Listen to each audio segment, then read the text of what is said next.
Congressman Alcee Hastings died in April, and that opened up a stampede of candidates hoping to fill his seat in the 20th Congressional District, parts of Broward and Palm Beach counties. 11 Democrats are running for the nomination, count them, 11, and in this most Democratic district in the state. The nominee will more than likely, excuse me, Glenna, Democratic nominee likely will be the winner. So let's introduce you to at least two at the moment. Barbara Sharief, she is a Broward commissioner who's been mayor in the past, and she runs a healthcare company. And Sheila CherfilusMcCormick also runs a healthcare company and is running for this district for the third time. And ladies, as you know, we had hoped to have Dale Holness with us today, also a Broward commissioner who has been mayor, and he is not here with us at the moment, but maybe he will in the next few minutes as we speak. So a lot of face-to-face. Also, of the 11 candidates, we are going to have as many as we can in shows coming up and programs coming up. Right. So let's get started. Okay. All right. So Sheila CherfilusMcCormick, let me begin with you, if I may. The centerpiece of your campaign is really a $1,000 annual guaranteed payment to all citizens. This would cost billions of dollars if it were to come to pass. Where would that money come from? Well, we have on our website where we talk about our tax agenda. And what we want to normalize is taxing and spending directly into our community. We do have parameters. The $1,000 stimulus check that we're requesting is for as long as we have to recover. But this is not necessarily something that just came out of the blue. As we see that there's 56 states, 56 counties that are looking into it, and mayors are looking for some kind of guaranteed income credit, just like we see the child income tax credit, especially now when we're trying to recover. And in cities like ours and districts like ours, where we have high unemployment, high poverty rates, we really need something to keep us going so we can actually not fall further behind.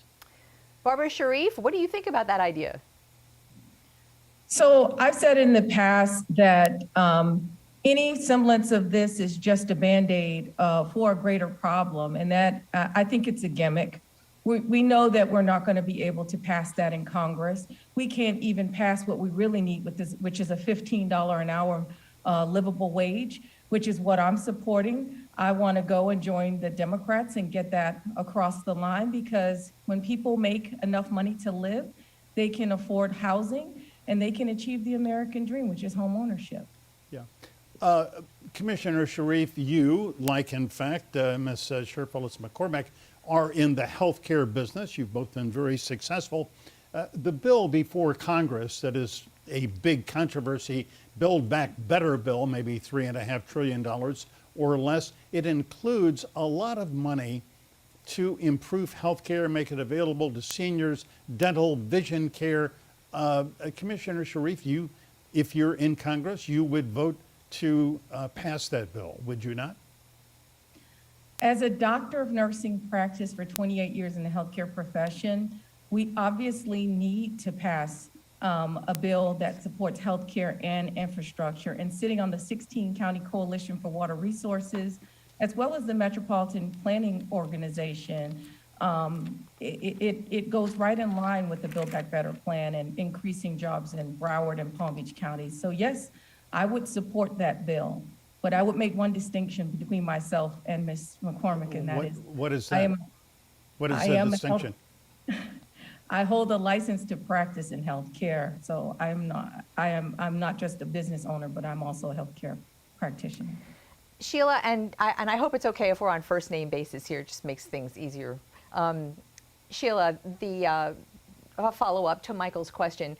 This bill, both the traditional infrastructure bill and what they're calling the human infrastructure bill, this is such an issue of wrangling right now because the Democratic Party and its many factions are holding out for what they want. On the spectrum from progressive to moderate, where do you fit in there? And would you, when voting for this bill, these bills, would you be one of those holding out for what you want? I definitely will, because if you look at our district, what we need is really right in line with the Build Back Better program. But really what we're looking at is a district that has continuously had so much problems accessing healthcare, continuously had so many problems accessing even education, continuing education.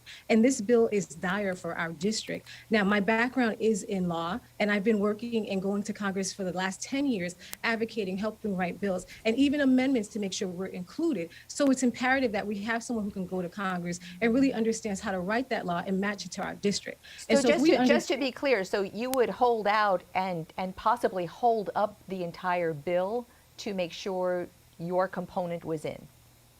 Well, it's not even holding out just to hold back the bill, but it's negotiation. And that's what we're seeing right now. It's a democratic process in which we're negotiating. And until Sinema can say what she doesn't want in that bill, then we need to really find out what is it, why are they really stopping the bill? Because our district is in need. So if you want to remove something, what is it exactly? Tell everyone what it is exactly instead of doing it behind the doors, because that might hurt our district more than anything. And it's important that we have someone who can stand up for our district and ensure that we recover. And we can't have people who give up before they even try. We need a plan in place that can help us economically. We need to support plans that are designed to help us increase employment. As an employment owner, as an employer who's created over 1,200 jobs, who has a vocational school that has attached to a business, I know how to create jobs, and I know what's necessary for us to function and flourish. And that infrastructure bill right now and the human component, it's imperative that we have it here.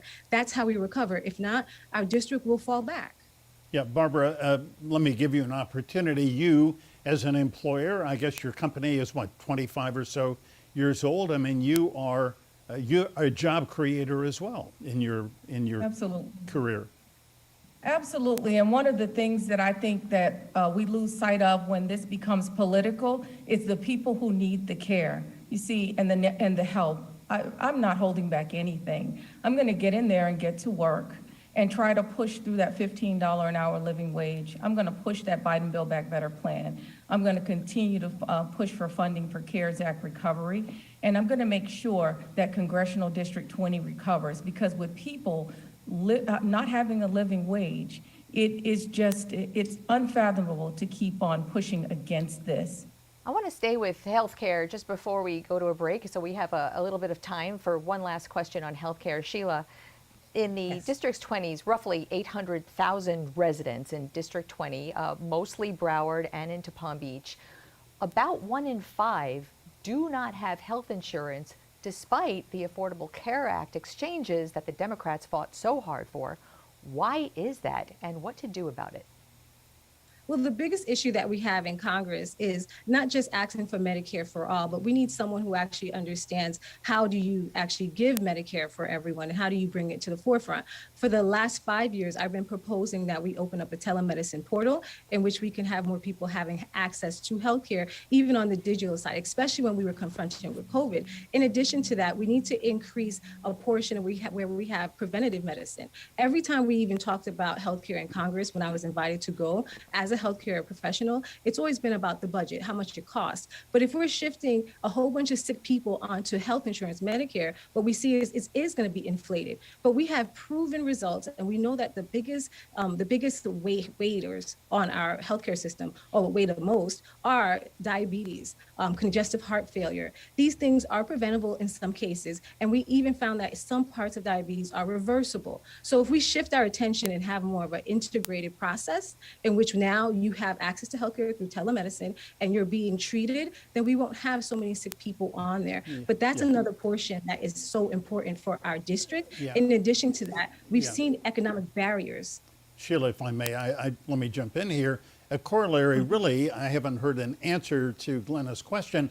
You know, if Medicaid money, billions, had been accepted by Governor DeSantis, state of Florida, Rick Scott in the state of Florida, over 700,000, maybe 800,000 people, including these people in this congressional district, would have had at least a basic coverage of health insurance. I mean, if you both are a member of Congress, would you work to try to convince the state of Florida to take that Medicaid money? Yes, I So- definitely will. Okay. I definitely would work towards that, but we have to understand why that's the situation. It's because of the way the bill was written. When we switch to a system which is Medicaid for all, we can circumvent the governor, and that's what we have to do. We can't allow and keep continuously write bills that allow the governor to step in and deprive the American people of health insurance. And that's where the power of the pen really comes in. Let's write a bill, pass a bill that introduces and allows the American people to get what Congress has designed for them. In fairness, Barbara, quick, your answer to that. So first of all, Medicare for all is not the answer. Healthcare for all is the answer. We know that the Medicare for all plan decreases nurse reimbursement rate by 40%. Nurses are the ones providing that healthcare at the bedside and have been overworked and underpaid for years. I support Medicaid expansion. And on the 9 years that I served on the National Bipartisan Health Steering Committee through the National Association of Counties, I proffered a plan to circumvent these belligerent 14 states.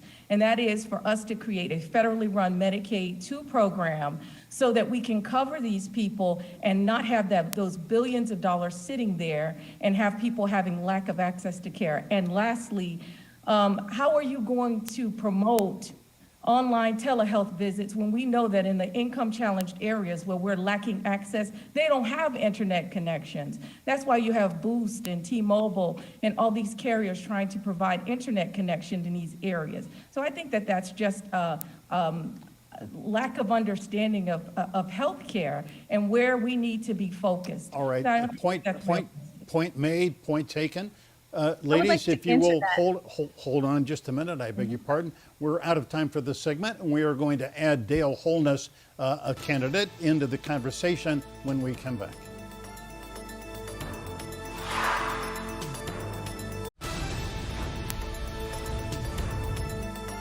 We are in the process of speaking with 3 of the candidates in the 20th Congressional District. The election is November 2nd, and we're delighted to see Dale Holness, former Broward County Commissioner, has joined us. Commissioner, welcome. Glad to see you.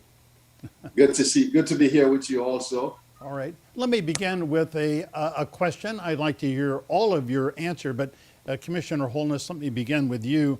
One of your opponents in this race, State Representative Omari Hardy, has said that if he had been a member of Congress, he would have voted against the appropriation of $1 billion for the Iron Dome anti-missile defense system in Israel. And he also said that he supports the BDS movement against Israel.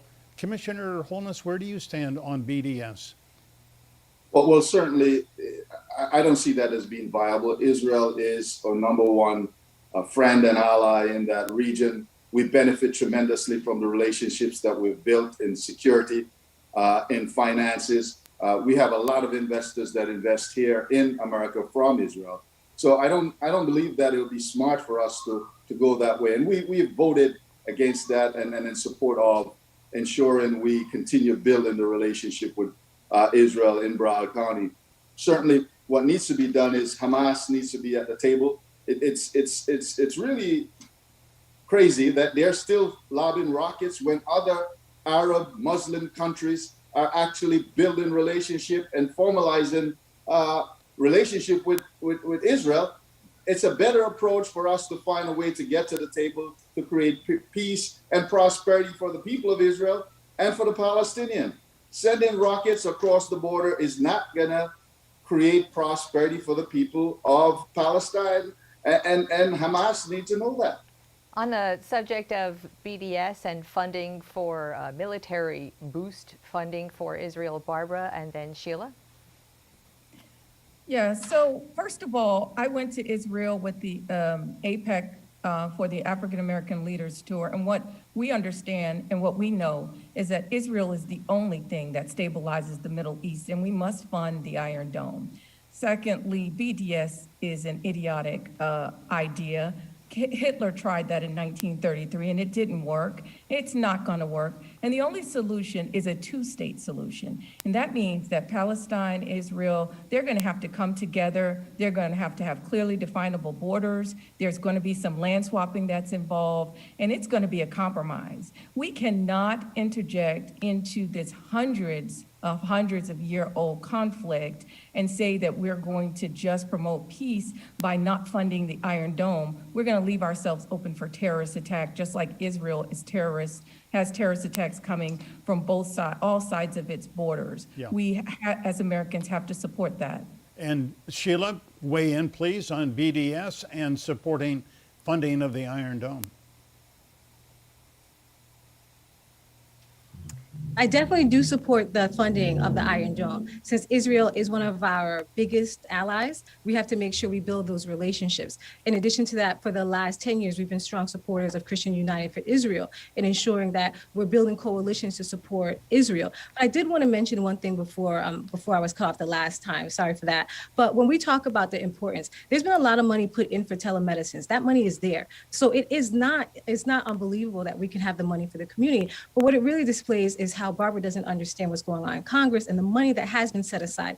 That money is sitting there for telemedicine support, which we can pull down right now to put into our community. There was more money that was even sitting there during COVID that the county did not pull down. And we saw the discrepancy in looking at what was pulled down in Miami. All right, well, excuse me, but you and Barbara are going to have to debate that, and maybe we can do that at a future time.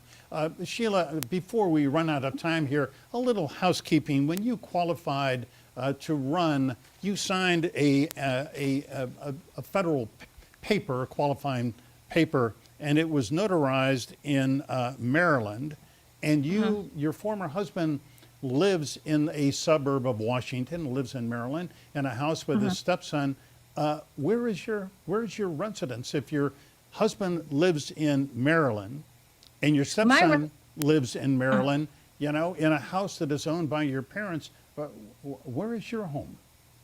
Well, my residency has never changed. I live in Miramar. I've always lived here and I've always been a voter here. My son is actually in Maryland because his mother has breast cancer. And so he's living there to be closer to his mother in his last year. So the fact that our other candidates paid someone to follow my son and he didn't want anybody to know that. My husband now he goes back and forth, but because she does have breast cancer, my son is there. My residence has always been here. If you look at my filings, everything has always been here. Now, I have been going back and forth to support my son because that's very, very hard for him and we're a blended family. And for us to even have to put that here, it's embarrassing and it's hurtful for him. So stepping into that part. Bottom line here is you say you are a resident, vote in, live in Miramar, right? Yes, I've always been a Miramar resident. My voter registration has always been here. That is going to be as much time as we have. Not enough, but we thank all three of you candidates. We will hear from more 20th CD candidates in the coming weeks.